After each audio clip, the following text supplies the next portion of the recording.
spring is coming and it's time to plan my spring knits. It really snuck up on me this year. I still have a couple things for my fall and winter plans that I'm bringing over to my spring plans. We'll talk about it, but I'm getting very excited about some new projects and I want to share those plans with you.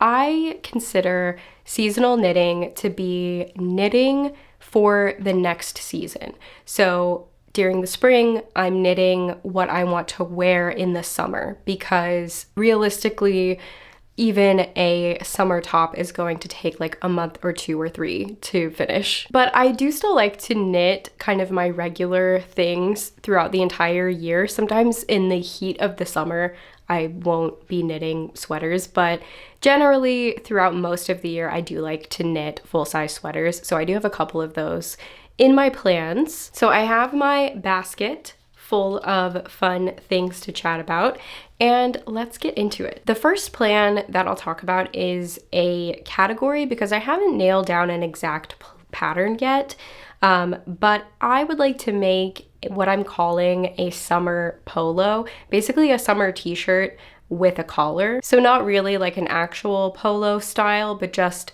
something that has a collar and is a little bit more dressy than just a plain t-shirt. So I have a couple pattern ideas. The first is the Umbria Summer Top by Cookie the Knitter. This is a cardigan and it technically doesn't have a collar, but the way the front of the cardigan lays down, it kind of looks like a collar, and so it has the same effect to me.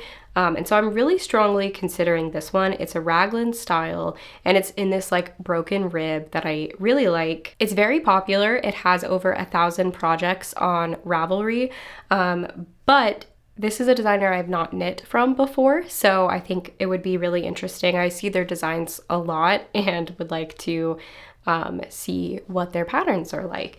They also have a collar shirt version, which has the same broken rib texture, but has an actual collar. But that one is at a denser gauge, so I would definitely stick with the fingering weight of the summer top. So I'm really strongly considering this one.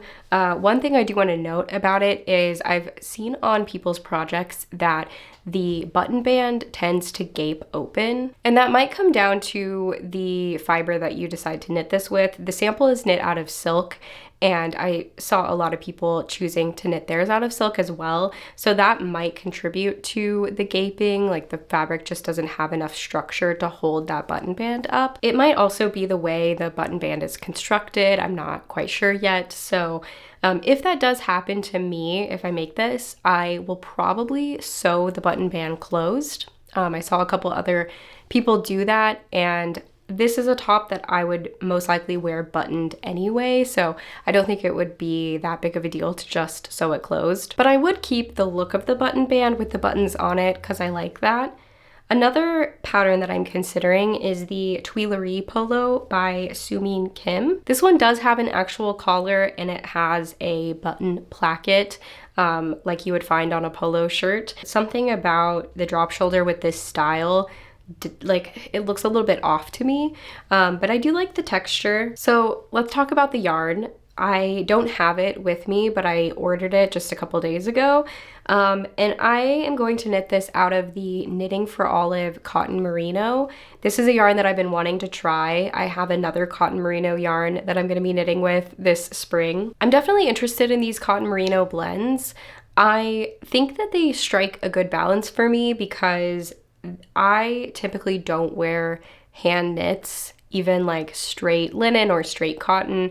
I don't wear my hand knits in the heat of the summer. They're still a little bit too heavy for me, even at a fingering weight, for like the middle or the end of summer when it's really scorching. So I tend to just not wear them at all. And so this blend of material that is nicer to work with and probably feels nicer when you wear it appeals to me because I will probably be wearing this style of top in like spring, late spring, maybe early summer, and then I would put it away until like the fall. And so the wool content doesn't bother me.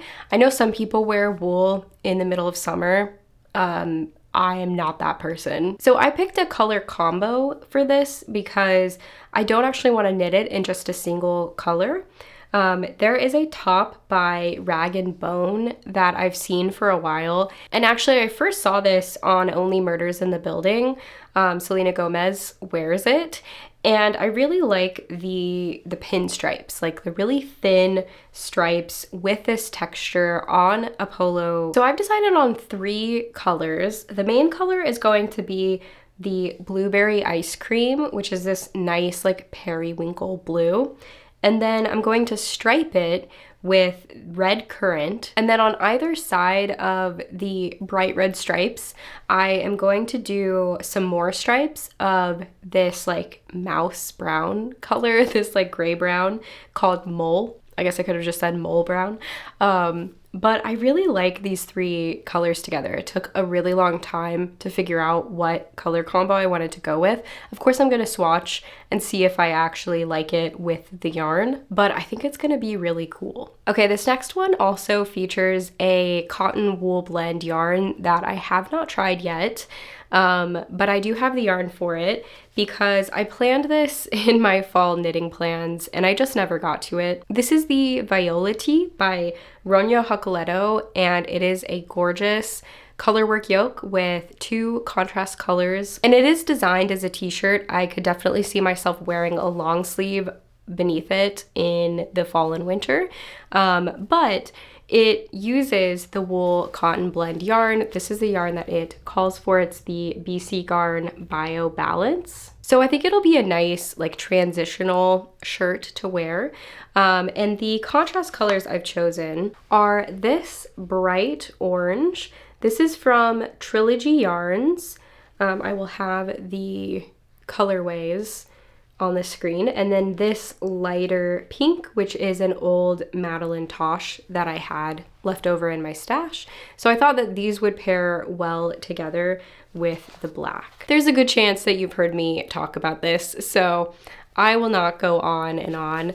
The last thing I wanted to say about this pattern is when I swatched for it, I realized that there are quite a few rounds of 3-color colorwork, which I've never done before. I'm not like the biggest colorwork person. I don't knit a ton of colorwork, both because it's not something that I wear too often and it's also not something that I really enjoy knitting.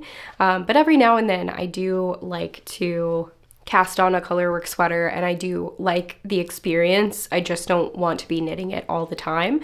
So definitely be aware of that if you want to knit this top. I think the outcome is worth it, but I might struggle a little bit with the 3 colors. I have been planning my next spinning project, and I've talked about wanting to knit another jaunty shawl, and Andrew Mallory is hosting a Spin It to Knit It jaunty along.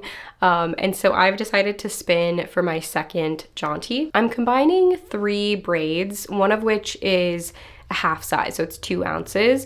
The other 2 are variegated braids. One is from Hello Yarn. It is a BFL. It's in the colorway Bonbons. I got it somewhat recently during her shop update. I don't know if that's like a regular colorway of hers, but as soon as I saw it, I said, yes, I will take that home, thank you. And then the other braid that I'm pairing this with is one that matches surprisingly well. I didn't think about this when I bought them, but they are very similar. And so I guess I like what I like. But this is a braid from Yarn Jam.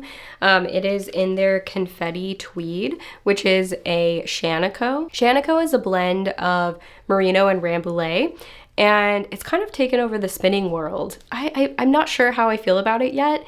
It feels a little bit too soft for me, which is maybe a wild thing to say, but it kind of feels like the fiber is falling apart, which is not my favorite spinning experience. So I'll let you know once I actually start spinning it, of course. But the colorway is what makes this braid to me. This is in the colorway Neon Sunset, and I just think it is gorgeous. And then I have also decided to add another little braid, that 2-ounce braid. This is some Targhee that I had from Fat Cat Knits. It's one of their repeatable colorways. Here it is. It's called Maya Blue. and it's just a really gorgeous bright sky blue, and I thought it paired really well with the other two braids. So I'm doing a combo spin, and I've started prepping my fiber. Let me grab one of each here. Okay, so hopefully this helps you get the picture of what I'm doing. So here is the Yarn Jam Shanico, here's the Hello Yarn BFL, and then the Targhee. And in this moment, in this timeline, I have decided how I want to blend them together to create a 3-ply, but I don't want to tell you all my secrets yet because I'm filming a vlog of me working on this. So you will find out the details. But I think these colors work really well together. That's a kind of a sample of something close to what it will look like. But yes, you will definitely know more about this, but I'm just spinning a 3-ply. I have a 3-ply on my maker's bingo card. So that is kind of one reason why, but the other reason is just I don't spin enough 3-plies. Sometimes the 2-ply is just more of a default yarn for me, but I have been trying to challenge myself to spin 3-ply more often. Moving on to another project plan that I have shared with you before that I just didn't get around to. This is the Larch Pullover by Paula Lemme, using this Rowan felted tweed yarn that I got from a D-stash.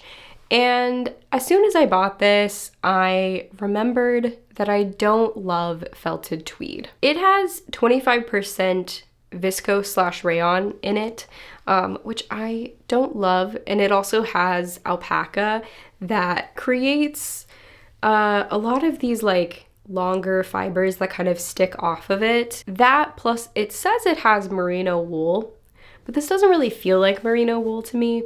So I have made one other garment out of this before. I don't wear it. That's mostly because it's an all over lace sweater that is like not my style at all. But I do still plan to use this because I do have a sweater quantity and I love the color. The color is immaculate. I think it's the colorway Pickle. It says 155 and I think I looked that up on Ravelry and it was Pickle, which is a discontinued color, or they maybe changed the name, but I love the color and I do still plan to make the same sweater. But I'm changing it up a little bit from the last time I had this in my plans because since then I have gotten a knitting machine. It's a flatbed knitting machine. It's the Brother KH800 and I have just recently started to get it to work. I had to like service it myself, cleaned it up, got new parts. I'm now figuring it out. I'm kind of in the beginning stages of that. And because this sweater has a lot of stockinette, I would like to knit the bottom portion of the body and the sleeves on my knitting machine and then hand knit the yoke. This is a bottom up sweater, so I will be knitting the knitting machine parts first, and then taking the stitches off, transferring it to the knitting needles and hand knitting the half fisherman's yoke because I don't have a ribber attachment. And also that seems like the fun part to knit. So I want to knit like the boring part on my knitting machine and then do the fun part, which is like attaching everything, like the sleeves to the body, attaching it all together and knitting the yoke. That's my plan, and now that I've put it out there into the universe, I really hope I don't mess anything up about it, so cross your fingers for me. I would say this yarn is like on the thicker end of what my machine can handle. It is just a standard 4.5 millimeter, and this is like a sport weight, and so it's a little thick for it. I am currently getting pretty much gauge with the loosest tension on the machine, and that is as close to my hand knit gauge as I can get with it. So like I said, there are some variables here, but I think I can figure it out. I hope I can figure it out, and I still plan to knit this sweater, and even if it's not like the most comfortable sweater that I want to wear all the time, I am using it as a learning project, as an experiment, because I would love to do this with sweaters in the future. So that is the plan with my Pickle colored Rowan felted tweed. Okay, my last project is one that I don't know if I'm actually going to get to it this spring. It might be something that I just start in the spring and not finish. We'll have to see. But on my Makers Bingo card this year, I have crochet a garment. I have made one other crochet garment, and it was a granny square garment, so I'm not sure that 100% counts. I mean, it counts. I have just been wanting to like fully crochet a sweater, like do all of the shaping in crochet for a couple years now. And I think I've settled on a pattern.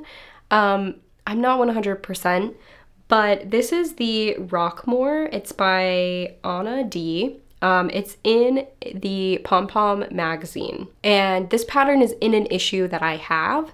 And so it's been in the back of my mind for a while to try to make this. It seems a little challenging for me as a knitter who has not crocheted a ton. I did learn to crochet as a child before I learned to knit, but then knitting quickly took over, and I haven't like shaped a garment or anything of that level before. So this is definitely a challenge for me, and like I said, I don't know that I'll actually like finish this season. Just getting it started might be like the best I can do for right now. But I do love the texture on this. I think it's really interesting. I think in crochet you can do so many cool textures. So I like seeing sweaters like this that's more than just like a single or double crochet fabric. I have seen on a few projects that on Ravelry that the sleeves are kind of big, and so some people are modifying them by just knitting the next size down. I don't know what size I'll be crocheting yet to know if that's an option for me, but that's definitely something I will pay close attention to when I actually get started on this project. I don't have the yarn for this. I'm thinking a woolen spun yarn would be nice because I know crochet is a little bit denser and I don't want it to be like super heavy. So I was thinking the Rerum Natura Gilliatt might be a good yarn. My camera is actually overheating in this moment and I've never seen it do that. So that is confirmation that warm weather is coming and that is a great thing. Okay, I will see you very soon in another video. Bye.